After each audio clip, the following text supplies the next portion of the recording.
making headlines tonight. The Prime Minister calls for a kingdom better prepared to fight the effects of climate change as Cambodia marks its second National Disaster Management Day.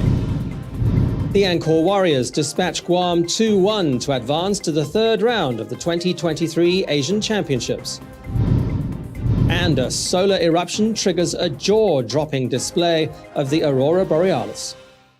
This is the Daily Roundup on the EAC News channel. A very good evening to you. I'm Andrew Barnes-Roberts. On Cambodia's second National Disaster Management Day, Prime Minister Hun Sen has called for a strengthened disaster management mechanism. He wants a focus on disaster risk reduction to prepare for responding to various hazards related to climate change.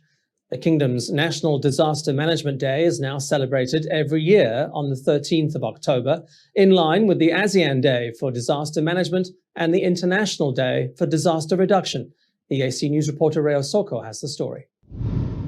Cambodia's National Disaster Management Day is focused on the theme Increasing Disaster Risk Preparedness for the Safety and Resilience of Villages and Communes.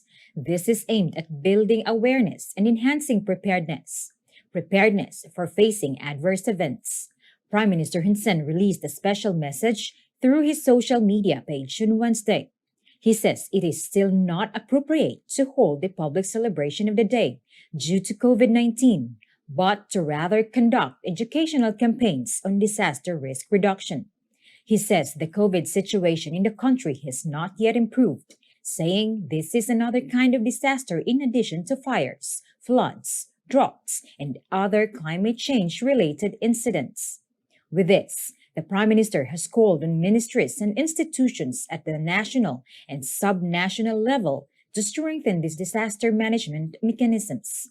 He has urged the private sector and civil society development partners to continue cooperating in mobilizing the necessary resources to ensure effective implementation of disaster risk reduction for resilience in response to climate change.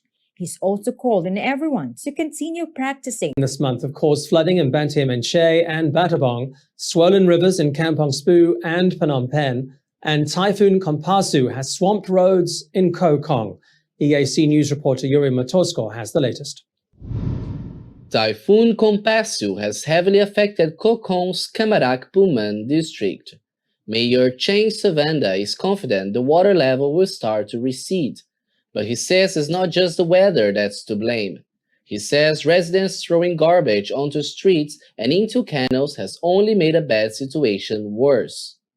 The Ministry of Water Resources and Meteorology says the typhoon will continue to impact the country's weather for the next week, bringing heavy rain to much of the kingdom. That's not come as great news for Banteay Meanchey, where 1,500 families have already been evacuated from their homes over the past 15 days. Water Level has announced that more than 48 rural roads have been swamped. In the capital, officials are closely monitoring the Priatenog River, which is in danger of flooding, although as of Wednesday morning, water level has started to drop. The river had been rising thanks to the increase in water from its tributaries in Kampong Speu. The Ministry of Water Resources and Meteorology has announced that the worst of the rain will fall in the next 48 hours. It's urging everyone in COVID-19, the country's daily cases are still climbing. On Friday of last week, 203 daily cases were reported. By Monday, that number was 258. On Tuesday, it was 267. On Wednesday, another 272 cases were confirmed by the Health Ministry, representing an increase of almost a third since last Friday. 15 more deaths have also been reported. 2,559. The number of patients treated successfully has climbed to 109,267. Unlike the first and second phases of the capital's vaccination campaign, when hundreds of thousands of adults rushed to get their shots, the capital's booster shot campaign is off to a much slower start. To date, about 1 million of the capital's 2 million adults have come forward for a third dose. So how are people feeling about getting? 100 troops are helping 152 medical teams across the capital. On the first day of the booster shot campaign in 11 of Phnom Penh's 14 districts, almost 58,000 residents went to get their third dose. On the second day, the number increased to 90,000. But it seems there's not as many people coming as expected. The waiting lines are smaller and some seats are empty. It's believed many residents of the capital still need to wait for the end of the 4th-month waiting period. We're more than happy. I'm very happy, very pleased that we're going to get this booster shot. And I think how well Cambodian government has done compared with a lot of countries. Even the Western countries, they're not keeping up with Cambodia. I think a very fine job of the government doing. Well, I think people are getting complacent because now the number of COVID is coming down. So people think, well, why should we have the third shot? But I'm afraid they're so wrong. You take your third shot. Another man. One injection, the next injection, they can also see it's no problem with that. That's why that all the people start to trust and believe this is work.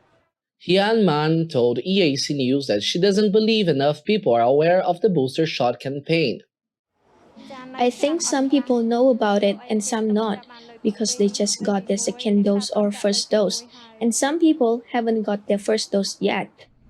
Here, at the Phnom Penh Referral Hospital, people fill the vaccination center one by one. After years of clearing the kingdom's provinces of the remnants of war, the royal government is working hard to declare Kaip the country's first mine-free province. This was discussed during Tuesday's meeting between the Cambodia Mine Action and Victim Assistance Authority and the Hungarian Embassy. It's been helping Cambodia with its mine-free village pilot project. EAC News reporter Reo Soko has more.